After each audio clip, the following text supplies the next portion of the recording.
Dedicated to defending the historic Christian faith. I am your host, H.C. Felder, and today the topic is a critical look at early Islam. And to discuss this with me, I have Dr. Daniel Janosik. Let me tell you about Dr. Daniel Janosik. He has a BA from William & Mary. He has a master's from Columbia International University. He has a Master of Divinity from Columbia International University. He has a PhD from London Society of Theology. He's director of the Institute of Islamic Studies, and he's associate professor of apologetics at Southern Evangelical Seminary, as well as the director of online studies. Welcome to the show, Dr. Janosik. Thank you, Harold. This is great. I really have been looking forward to this. I wanted to mention that this summer, I will have my 30th anniversary with my wife, Ann. All right. We will be married 30 years. We have a daughter, Anna, who just finished graduating from USC down in Columbia. So it's really been a very busy time with all those things happening, but it's been good. I'm glad to be here. I'm glad to be up with Southern Evangelical Seminary, and it's been a great experience so far. Just to give the audience a little background how I came about this, I'm actually working on my doctorate degree, and I took a course, online course, History of Islam, and I just learned so much stuff. It was fascinating. It was challenging. Yes, well, you can see by the books. Very it's challenging. very I'm glad I did not take any other classes at the time because I would have been in big trouble. But I learned a whole lot. I felt like I got totally immersed in Islam, and I feel like I know a lot more now. Well, and I'm able to dialogue and talk about it and to just go gung-ho now. Yeah, well, I've spent the last 12, 13, 14 years studying Islam, and I feel like I'm just scratching the surface in many ways. Right. But it's a very worthwhile area to understand today. Yeah. Because there's a lot of misunderstanding. I had no idea how much there was to know. I had no idea about the history and just all of the things that were involved in it. It was just I felt like, drinking from a fire hose, but I'm done now. So we're going to talk about it now. We're going to talk about, because I wanted to share with other people what I learned. Okay. And of course, I can't encapsulate the entire course, but we're going to try and do a high-level overview of some of the things that I thought are just very, very beneficial to the average person to know. Sure. And one thing I definitely want to focus on is contrasting traditional Islam with what we see in actual historical Islam, right. What Muslims say, but what the actual evidence says. Right. And so I guess the first thing I want to talk about is, the first person we should talk about is Muhammad. Could you give us a traditional view of Muhammad first? Sure. The traditional view is what you will find in almost any biography of Muhammad. And there are certain things that will always be said. Muhammad was the prophet of Islam, the final prophet of the Judeo-Christian Islamic tradition, as they put it, because they will include Judaism and Christianity as part of their development, Islam being the final say-so, and Muhammad being the final prophet. So they put him back to the year 570 for his birth in the city of Mecca in Saudi Arabia, a city that was supposedly a crossroads of the trade routes of that time. So there was a lot of activity, there was a lot of interchange, there were a lot of people who went through, and this was the place of the Kaaba, the black cube box, where at that time there were 364 or 360 different gods representing all the different nations. And so people would come there to worship those gods. And that's where Muhammad is said to have been born, according to the traditional view, 570, in the family group of the Quraysh, who were the ruling family of the city of Mecca. And so he would have grown up with a lot of things given to him, but his father died before he was born. His mother died shortly after, within 6 years, so he was raised by relatives. And he then went on as a worker on a caravan. He met and worked for a widow named Khadijah. She was 15 years his senior. When he was 25, he married her, so she would have been 40.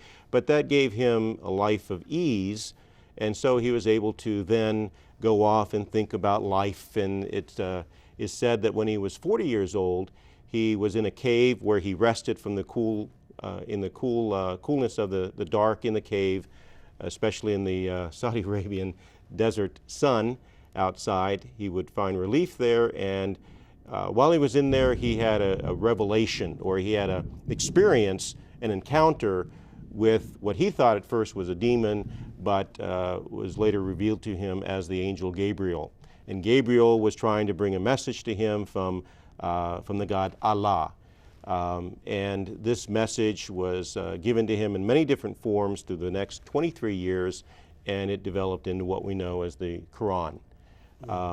But Muhammad had a hard time.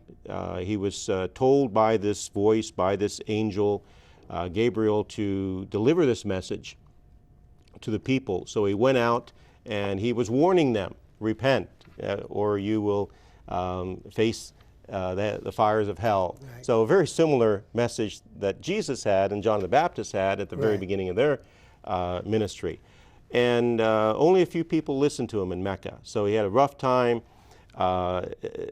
Eventually he ruffled enough feathers that there were some who wanted to get rid of him. So in 622 it is said that he had been invited to a city 200 miles north, Yathrib, which became the city known as Medina, the city of the prophet. And so he escaped to that city, and that escape is called the Hijrah. And that is the day of the beginning of the Islamic calendar. I think July 21st or July 16th, 622 AD. And so all their calendars will go from that date of his escape from the city of Mecca. There in Medina, he had a much greater welcome. People listened to him. He became the mayor, the ruler. He had his followers come. He had more and more people convert to Islam according to the traditional view, and he had gained a lot of power. But they were poor.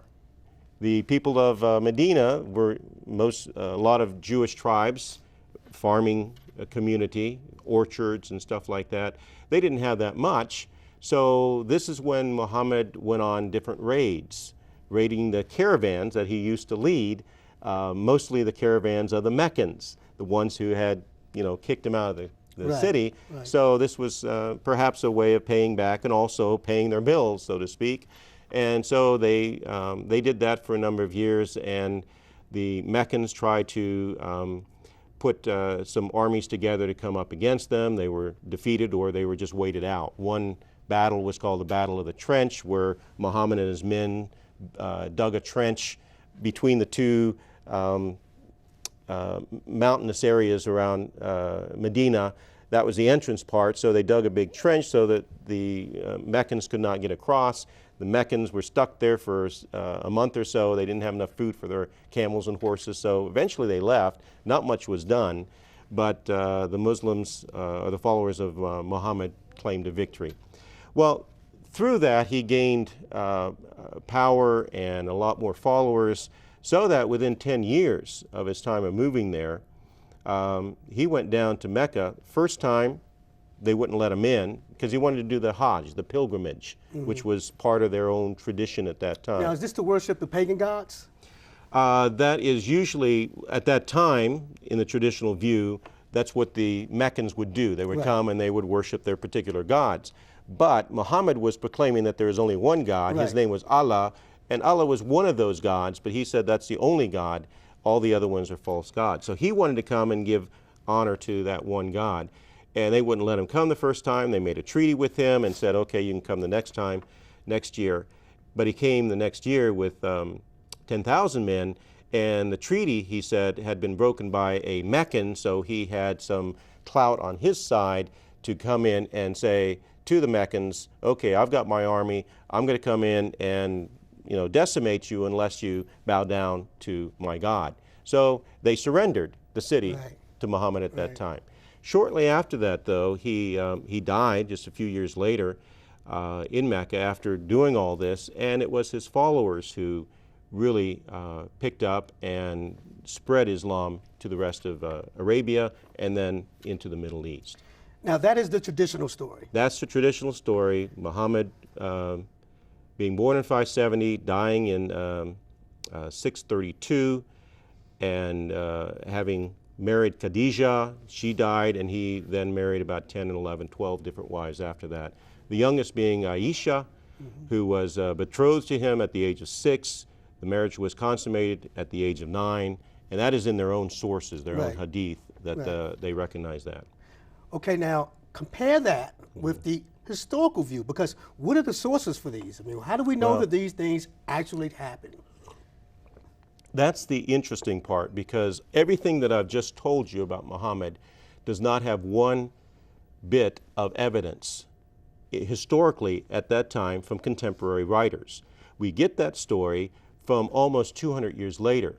The earliest biography of Muhammad is one that was written by Ibn Ishaq, who died in 787. That's about 150 years after Muhammad's death. But we don't have the story even from Ibn Ishaq. We have what he wrote in what is called a recension by another author, Ibn Hisham, who wrote about 820. So, in other words, the only reason that we know anything about Ibn Ishaq and what he supposedly wrote was that Ibn Hisham said, well, this is what Ibn Ishaq has written, and I am going to give you a lot of his stories, and so on. So historically or documentarily,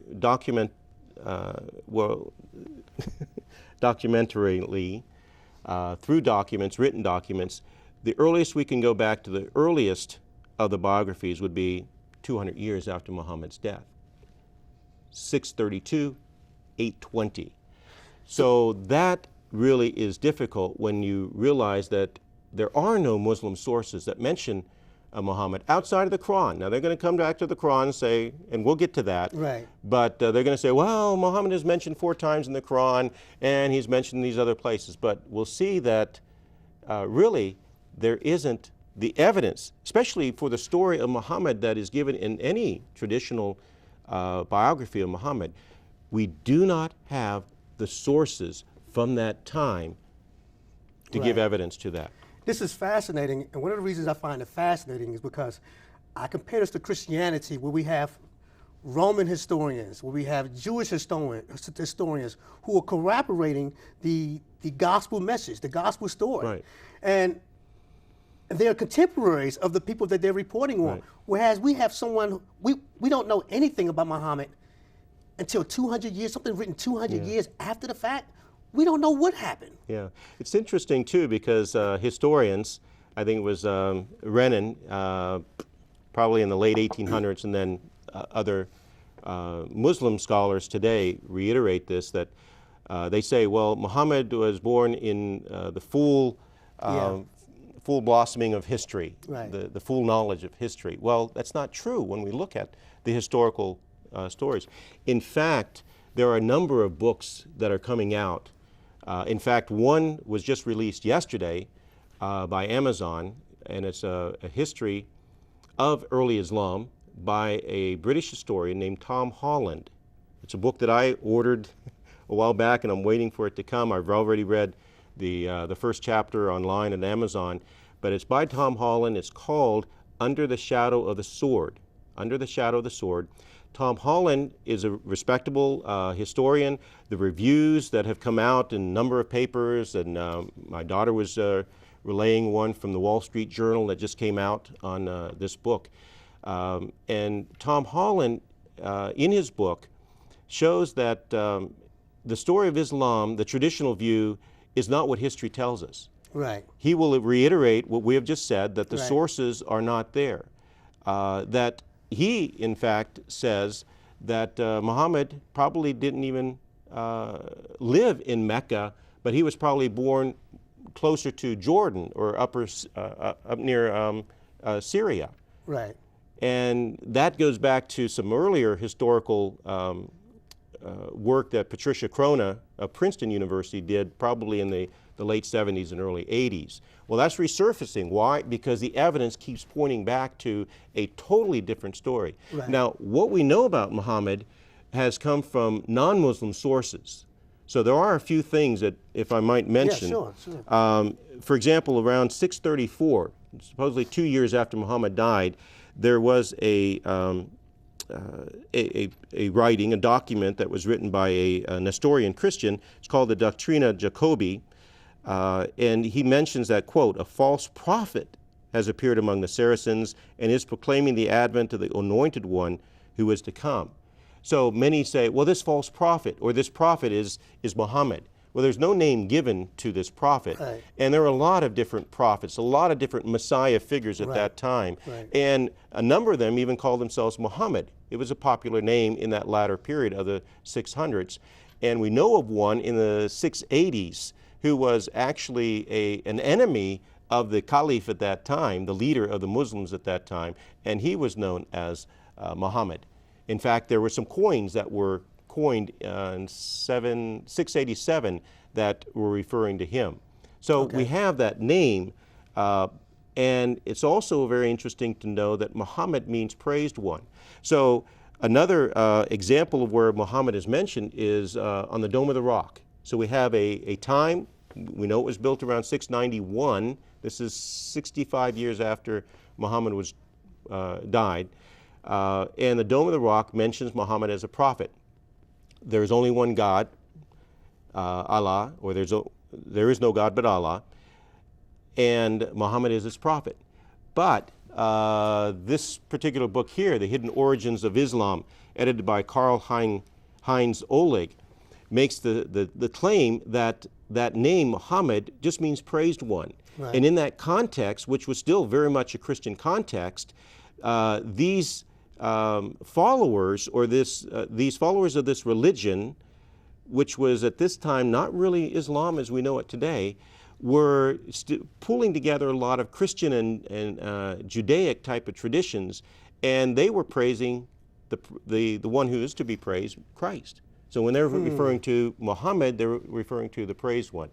Now, I still have trouble with that because of other things that were happening at that time. It's a very interesting comment on the name Muhammad. And then there is Thomas the Presbyter around 640, and he may be the first one to mention Muhammad by name. He says that there was a battle, quote, battle between the Romans and the Arabs of Muhammad, or the Tayyaye de Mamet in Palestine, which was 12 miles east of Gaza. But that the name, again, was a fairly common name. And if it means praised one, we have to wonder about this particular thing. This was a document written by a non-Muslim. It mentions the name Muhammad. But when we look at another document of 690, one written by this guy, John Nikiu, about an advance of these Arabs on Egypt. And he says that he mentions in this document the name Muhammad about 92 times. But, the name Muslim 92 times. Okay. But and he also mentions Saracens and Ishmaelites, some of the other names that were used.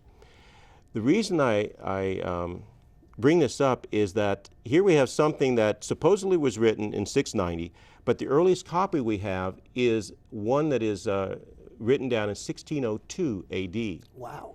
That is, almost 1,000 years difference, or later, and it's in Ethiopic, so it's an Ethiopic copy of an Arabic copy of a Greek document.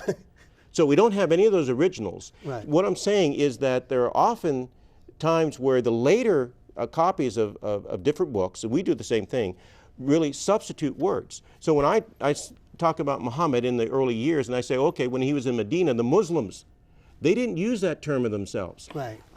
In fact, Fred Donner, who's an historian in Chicago, University of Chicago, came out with his book, Muhammad and the Believers, at the Origins of Islam, and he says they didn't call themselves Muslims. They called themselves Mu'mineen, the believers. Right. Believers in what? An intermediate type of monotheism. And that I'll get into a little bit later. Okay. So we have a lot of question marks that history shows us. The same thing with the Quran. We have question marks there. What's the traditional view? Of the development of the Quran? Yeah. Well, of course, this would be the revelation of Allah. It's supposed to be perfect in every way, and it was given perfectly to Muhammad through Gabriel. It's interesting that Muhammad does not get it directly from God. He gets it through a secondary source, Right. Gabriel, or as he goes into these different trances sometimes. Sometimes he's asleep and he wakes up and he has this dream. So it comes to him in different forms. But it's supposed to be the perfect word of God, of the revelation that is written on an eternal tablet in heaven, exactly as we have it today in Arabic in the Quran. So Arabic would have to be the eternal language, Right. according to this view. Right. So Muhammad supposedly was illiterate. He did not read or write, so he had to memorize what Gabriel was saying to him. And so he'd go away and he would then recite it to those followers he had, and they would have to memorize it. So you have all these people memorizing it. In fact, that is one reason we may have, for a number of years, a number of variations of these fragments that we find of Quranic scripts or Quranic-like scripts. But the traditional view says that when Muhammad died, the Quran was not written down as a document. There were some phrases or parts on pieces of wood and bone and other things that they had. They didn't really have paper or the use of leather so much. They were not writers. Right. They were an oral tradition. So the traditional view says that there were just these scattered parts. And so as these ones who had memorized the Quran were dying off in battle, the leaders at that time said, we need to preserve this. So 20 years after, in the time of Uthman, one of the leaders, the caliphs, they say in the traditional view that they wrote it down, they checked it out, they burned all the ones that didn't come up to par, that were not consistent with this particular one, and that this became the Word of God that the Muslims believe is the same one that we have today. If you take out a Quran and it's in Arabic, it should be the same thing. Right. That's what they believe. That's the traditional view. Well, it's sort of easy to do that if you burn all the other copies, but go ahead. Yes. Now, that's the traditional view. Now, what evidence do we actually have for that? What do we actually have evidence for? Well, first of all, as I mentioned, the Arabs at that time had an oral language. They did not really write things down. If they had to write things down for legal purposes, they used Greek, which was the government over them at that time, Byzantine Greek, and they used Syriac, which was the liturgical or religious language of that time. So they used other languages, and we find earlier records of Arabic sayings that are written in Syriac, for example, using Syriac letters, because the Arabs did not have their own written form at that time. And I've done some extra study in this area. It's fascinating because you see fits and starts of experimental Arabic during this time. This is also the time, 6th century, where Hebrew picked up its vowel markings. Right. Hebrew, which is a Semitic language, the same as Arabic, same as Syriac, only had the consonants written down. Right. And so the vowel sounds had to be memorized or known from the context. But it's in the 6th century that the Masoretes, the Masoretic Jews, started a system of putting dots and certain symbols to give the vowel sound so that you could read and know exactly what was being said. Right. Well, this was also the time when Arabic was being experimented with because they needed a form, a written form, especially as this religion grew. And so it seems like it wasn't until the early 700s, and that's 70, 80, 90 years after Muhammad's death, that you would have a form of Arabic that was written down with the dots so that you could tell what the vowel sounds were, so that you could have a correct copy of the Qur'an. And this is testified by the fact that the two copies of the Qur'an, the old manuscripts that are put forth as the original, as the Uthmanic script, the Topkapi and the Samarkand, they're both in a Kufic script, which is a later script from the region of Iraq, and that's more toward the Abbasid period. But these two are dated at 790 or later. Well, that's almost, again, 170, 180 years after Muhammad's death, 160 years after Uthman supposedly wrote those texts. They are dated much later.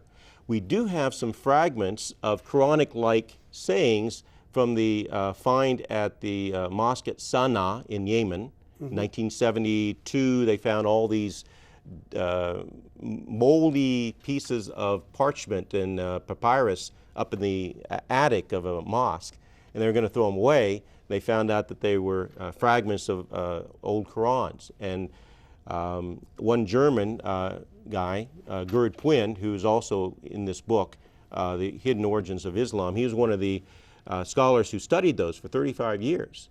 And his assessment is that these were the earliest of the Quranic-like sayings, but there are a lot of differences, a lot of variances. And the Muslims cannot accept that because they have to have the original from the 20 years after. So what history is showing is that the Quran, as we have it, went through a lot of changes.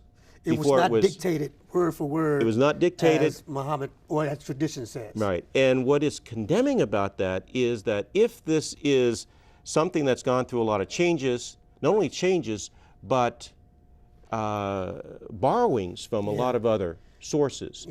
And maybe I can mention some of those. Oh yeah, that's what I found fascinating in this class when I was studying about the different sources and it's pretty obvious too. I mean, it's not, it doesn't even sound like it's even debatable. Right. Some of those sources would be from Syriac Christian liturgy. It's interesting, a man named Christoph Luxemburg, it's his pseudonym, but he's a scholar in this area, knows Arabic fluently, he's from the Middle East. But as he has studied, he also is a scholar in Syriac, early Syriac. He took verses from the Quran, and he was one who realized, and he's getting this from Muslims, Arabic scholars who will also say the same thing, that 1/5 or 20% of the Quran is pretty much not understandable, even by Muslims. So they'll get to that verse and it doesn't fit into what was being said before, it doesn't have context or consistency. So often the commentators will say, well, only Allah knows what this is supposed to say. So they will point out that 20% of this really doesn't make sense, but Christoph Luxemburg took some of those verses, he said, wait a minute, my thesis is that a lot of these were transliterated from Syriac liturgy, Christian liturgy, into Arabic, you know, perhaps even before the time of Muhammad, because Syriac was the language of theology in that area. And he took some of those Arabic verses, because Arabic and Syriac come from the same root, Aramaic, and he translated them back into Syriac, and it made much more sense. The context made sense. Well, there's something there. But you don't, not only do you have that, you have other sources of the stories, because the Quran has a lot of stories from biblical sources, but they're different. They've been Arabized. And you have some of these stories that are, let's see. And they have apocryphal accounts of Jesus, of a lot of different things. I think one of the ones that sort of really got me was the one where it was so obvious that it was plagiarized, because they actually plagiarized the comments of the commentary. There was a commentary on the story, and whoever copied it, copied the commentary. Yes. Found the part that I wanted to mention. There are, you mentioned the Jewish Targums or the Midrash, which they were commentaries from the Jews, and one of the instances that I think you're mentioning, that you're referring to, is the story of Cain and Abel. Right. And Cain killed Abel, so it gives that biblical description. But in this story, in the Qur'an, there is a crow who is scratching on the ground, and that's how Adam finds out that his son Abel has been buried there in that spot, and they see the blood, seeping out. But that crow is not mentioned, of course, in the biblical account. It's mentioned in one of these commentaries. That's brought into the Qur'an. But that commentary wasn't written until, 4th, 5th century AD, after Christ. Right. So you have that. You have local poetry of Arab poets that are found in the Qur'an. And Greek legends. You had the Alexander story, which was written about Heraclitus. It was kind of linking him with Alexander the Great. Heraclitus was the emperor of the Byzantines at that time. And in this story of Alexander, which was written probably around 628, 4 years before Muhammad supposedly died, it's a poetic account of this hero going north and south and east and west and trying to find the ends of the earth. That's in the Qur'an. Why is that poem attributed to Heraclitus, a Byzantine poem, in the Qur'an, if the Qur'an is an eternal book? Yeah. Or So you have a number of those different stories. I think another thing that really fascinated me was the fact that some of these passages in the Quran were so specific to exactly what was going on at the time in the life of Muhammad. Oh yes. Yes, it was supposed to be an eternal book from all eternity. Yeah. Yet it's telling him how to deal with his brother-in-law or just weird stuff. Right. You mentioned Zayd, his son-in-law. Son-in-law, that's what it was. He adopted this man because he didn't have any sons. So he's adopted Zayd. Zayd married a woman, Zainab, who was very, very pretty, and apparently they didn't get along too well. So the story goes. And Muhammad, upon visiting Zainab one time, when she was in a state of disarray or semi-undress, thought, wow, this is a very beautiful woman. Well, he convinced Zayd to divorce his wife Zainab, and then after a time, Muhammad married Zainab. Right. Well, that is in the Quran. Right. Why is something like that where the Muslims say, well, this is Allah telling Muhammad what to do about adopting sons and and that the fathers, the adoptive fathers can marry the daughter-in-law of an adopted son and so on. It's just a wild stretch of what was going on. Yeah. Why would that be in an eternal book for eternal purposes and have such an insignificant little purpose? I think Aisha said something that tickles me when she said, it's amazing how Allah always rushes to your defense with a passage or something to that effect. Right. Very convenient. You find that with Joseph Smith too, of the Mormons. Right. When he's writing and putting these things in the Doctrines and Covenants. Very convenient. Right. So we find some similarities there. Could you give us a high-level overview of the history of the spread of Islam? Yeah, this is central. This is very central because we have the traditional view. Right. We know historically that within 100 years, this new religion just took over the Middle East, North Africa, went into Spain, kept hold on part of Spain up until the 16th century. It's quite a feat for any army, and especially this small army of Arabs. But we find out that when we look at it historically, that there were some very different historical things going on than what we get in the traditional view. For example, several of these, Donner and Quinn and the Hidden Origins. I have a book here by a man named Robert Hoyland, Seeing Islam as Others Saw Islam. He gives the account of the non-Muslims at that time and what they saw. And my dissertation that I did was on John of Damascus, first apologist to the Muslims. he actually lived within the first 100 years. What they're all saying is that it seems like Islam came about as kind of an intermediate monotheism. In that area, they had the Jewish traditions and the influence, they had the Christian influence, but they had more heretical Christian influences of those who looked at Jesus and his nature differently than the Orthodox view, right. the Nestorians and the Monophysites. And so there were, and why were they there? Because they had been pushed out to the edges of society, and that's where they ended up, and that's where they flourished and were accepted. But these ideas were coming together, and there were a number of apocalyptic preachers in Arabia at that time. And so they believed that Muhammad was perhaps one of these apocalyptic preachers who was preaching a message of repent, coming back to God, right. and becoming more moral, putting aside all these sins. And so he gathered a following, but it was a following not only of Arabs, but also of these Byzantines, and they had power at that time. But what really triggered a lot of what was going on, we talk about 622 as the beginning point, the Hijrah, right. Supposedly when Muhammad left Mecca to go to Medina. But it's more likely that that was a time that the Byzantines pulled out of that area, right. And they had the Arab forces as part of their patrol, part of what are called the Federati in Italian verbiage for those groups of indigenous soldiers who would guard a place.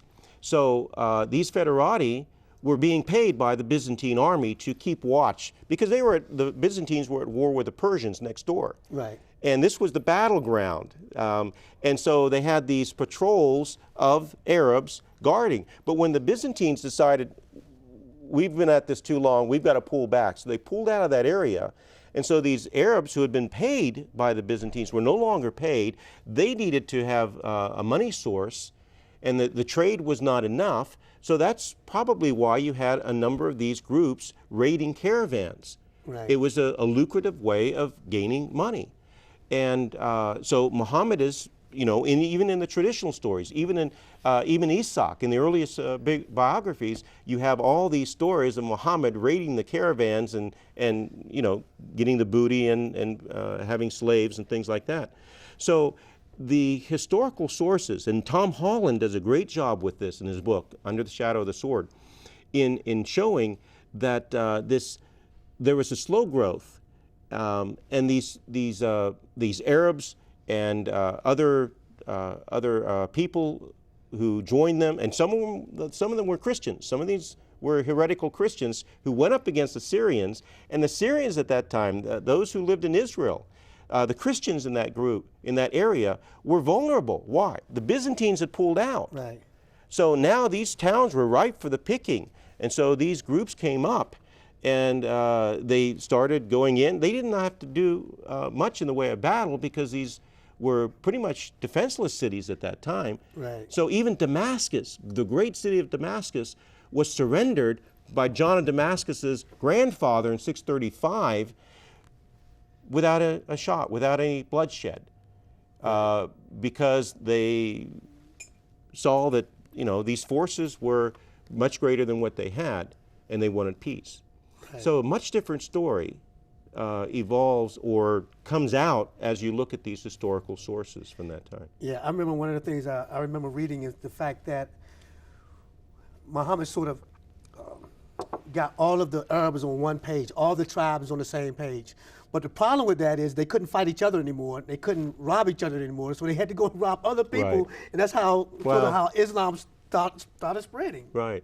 And you think of the word hijrah, which is, going back to 622, the escape of Muhammad. Well, hijrah means emigration, movement outward. And what were the people doing? They were emigrating out of this land where they didn't have any means of helping themselves or any funds, and they were going and emigrating to the Northland, where they had more opportunities for funds. Right. I'd like to discuss some of the early theological and philosophical discussions in Islam that have an effect on Islam today. And because there were theological discussions that I think a lot of people don't know about, because I didn't know about. Yeah. For instance, works versus faith. Well, let me outline. During the first Okay. 100 years, you had, because that's when there was a lot of activity, this group which was organizing itself. And I believe that it organized itself under these early leaders, especially a leader named Abdul Malik, a name to remember. He was the caliph between 685 to 705. He was the boss of John of Damascus. John of Damascus was a strong Christian, but because he was a knowledgeable man, and the Arabs, when they moved in that area, they didn't know anything about government. They needed these Byzantine administrators to run the show, to collect the taxes, and that's what John did. He was a chief financial officer of this empire. So they needed these different people, but they were influenced by different ideas. And some of these ideas were ones that any new religion or coming onto the scene faced. One, works versus faith. Right. How do you get to God? Free will versus predestination. Created versus eternal. And they're talking about the Qur'an. Was it always here or not? Works versus faith is very interesting because it's the first major controversy. Basically, it was saying that you have human responsibility, so are we responsible for our sins and therefore we need to do something about them? Or is it all by faith? We have to believe that God will save us and it's all by His power. And there's a struggle between those who said, no, we've got our own responsibilities. We've got to be responsible for our sins. And one of the controversies at that time was that the leaders were sinning. They were doing whatever they wanted. They were elaborate sins at that time. And the Kharijites were saying they needed to be punished for this. So this was one of the big struggles. And today we have that coming out in the form of the idea that God is absolute, that Allah is absolute. The ones who won, the ones who said it's all by faith, it's all by Allah's will. His will is everything. Nothing else matters. So there is that one by works versus faith. The other one is probably more influential, free will versus predestination. We all know what that means, that the one group called the Qadarites said that man possessed qadar, or power, and therefore he had the responsibility to do what was right, and he would be judged by that.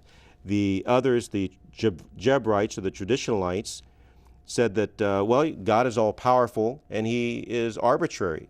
His power is unpredictable. He can do whatever He wants. Right. So God is not good because He's God. If He does something, it's good because Allah did it. Is that sort of the way of looking at it? Instead of, for instance, like we would say that God can't do anything that's not good because good is part of His nature. So if He does something, He did it because it's good. Mm-hmm. Whereas in Islam, God isn't good. God is sort of like amoral. If He does something, it's good because He did it. If God decided that today murder was okay, then murder's okay. If He decided that rape was okay, then rape is okay. Whatever God says is okay. Right, because Islam focuses on the will of God, which leads us to power. Everything is centered in power. Right. And that's why Islam is so much about power, not love, not really submission. They say that, Islam means submission to Allah, but really thereafter, Islam is set up by its whole root process to deal with power, to look at Allah as pure will, pure power.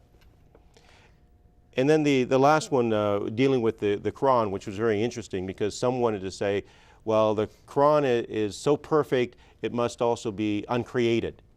Well, if you have something else that is uncreated, then you have another God, another entity that is there besides Allah and the Qur'an. And logically, you cannot have that. So that was a problem for those who said, no, the Mutazilites were the ones who were saying that the Qur'an was the created Word of God. It's from the eternal Word of God, the speech of God, the mind of God, but the individual Qur'an that you write down, well, that's just a created thing.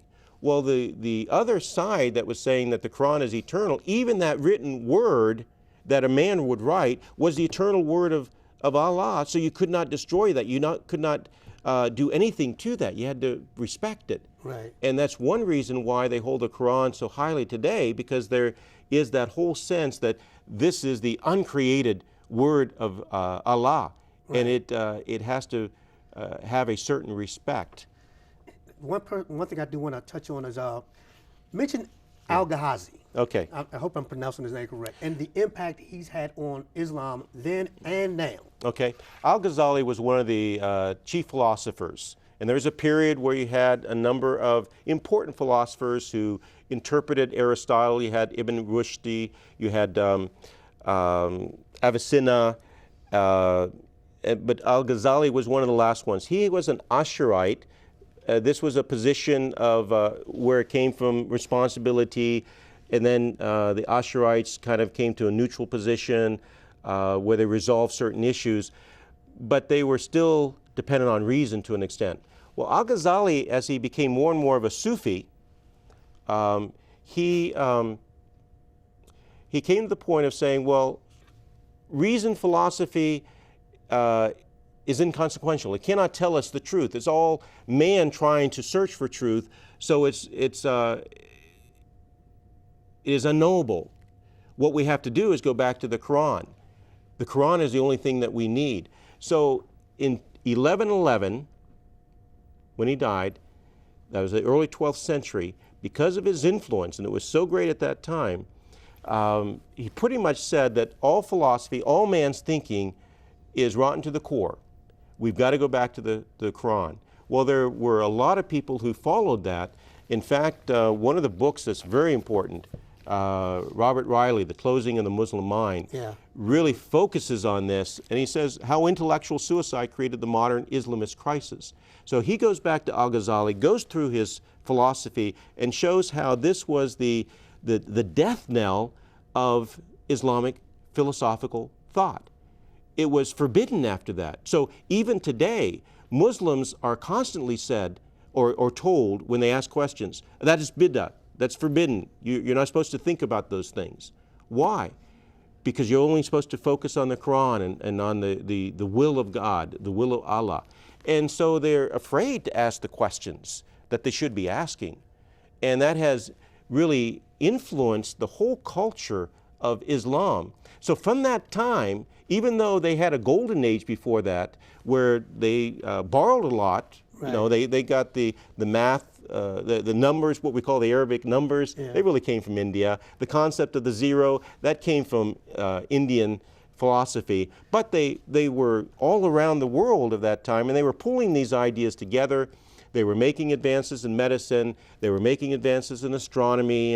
And it's interesting that a lot of these who were making advances were first generation converts who were raised in Christianity and Judaism, but they were converts to Islam, and Persians. A lot of the philosophers were Persians, not Arabs. But during this time, there was an interchange of ideas, a great borrowing, but then that came to a halt. And what do you have from that point today in the Muslim world? You don't have those advances. They have fallen behind. Muslims themselves have pointed to this time after time in article after article, showing that Islam needs to wake up because they have hurt themselves tremendously in this modern world. What do they have left? The search for power. Right. And I remember reading about the fact that because of this, we don't see any patents being developed in Muslim countries, or very few. We don't see many books being written unless they are religious books. We don't see new technologies springing up because all these things are happening in the West, and a lot of it has to do with Al-Ghazi and his influence. Right. And that closing of the Muslim mind. And fortunately, there are Muslims who are coming over to the West. They're getting educated. They're learning new things, and they're breaking out of that. But it's interesting that, and one of my colleagues said this, and he was very serious. He was out of a heart of compassion. He said, you know, I've spent most of my life ministering to Muslims in the Middle East, and And it's interesting that the Muslim who is known as the good, devout Muslim, the one who is strongest in his following of the Qur'an, often is a bad man, bad person, an evil person, because of what they do, because they think that Allah has said for them to do this. On the other hand, the one who is thought to be a moderate Muslim or a normative, what am I saying? A cultural Muslim, Okay. is often a good Muslim, a good friend, one who reaches out, one who accepts you. Right. So it's interesting that you have that dichotomy. Why? Because I think that at the base of Islam there is fear. And so what I tell my students is that, and this I have found out with my Muslim friends, I have a number of Muslim friends that I really enjoy. They're great people. It's Islam, the religion, the background, the view of God itself that is problematic. Right. Not the people. We need to love the people. Right. But we need to be very cautious about Islam itself. Right. And that's going to bring me to my last question. We only have a couple minutes left, but the early history of Islam, how does that relate to the violence that we see around the world today? How does that relate to terrorism? Okay. Well, you have an outflow of the consequences of that thought. And just to continue with Al-Ghazali and what happened, and what Robert Riley documents so well in his book, The Closing of the Muslim Mind, ideas have consequences. Bad ideas have bad consequences. And because Islam has focused on God as pure will, not as love, Right. but pure will, there is this need for power. Why? Because there's also underlying all that a fear of who God is, a fear of what will happen, a fear of eternal consequences for the person unless they submit fully. But when you look at that word submission, Islam means submission. Now they want to say that Islam means peace. Right. Oh, Islam is a religion of peace. Well, it's true that the root, and because it's a Semitic language and you have consonants, the SLM for Islam or Salam, peace, is the root is SLM. There is a great difference in the connotation of those words, the actual use of those words. It's kind of like in English, we have a similar thing. If you take the French-derived word corps for Marine Corps, C-O-R-P-S, we pronounce it without the S. That's a body of Marines, a body of live people. But if you add an E on that, you have a corpse, a dead body. Still a body, it still has that reference point, but they're very different things. A live body or a dead body. And I see that being similar with Islam and Salam. Islam means submission, submission to that God of will, that pure power that they are submitting to, often out of fear. Yes, they say, if the time comes when every nation is under the dominion of Islam, then there will be peace. Right. But there's not peace before that, because they are told by the Qur'an to go out and conquer all these nations for Allah, because they are told also that until that time there will not be peace. So that's what we have to deal with today, and that started way back in the 7th century. Well, that will bring us to the end of the show. Dr. Janosik, thanks for being on the show talking with us here today on the title, A Critical Look at Early Islam. So to join me again next time, and until then, goodbye and God bless.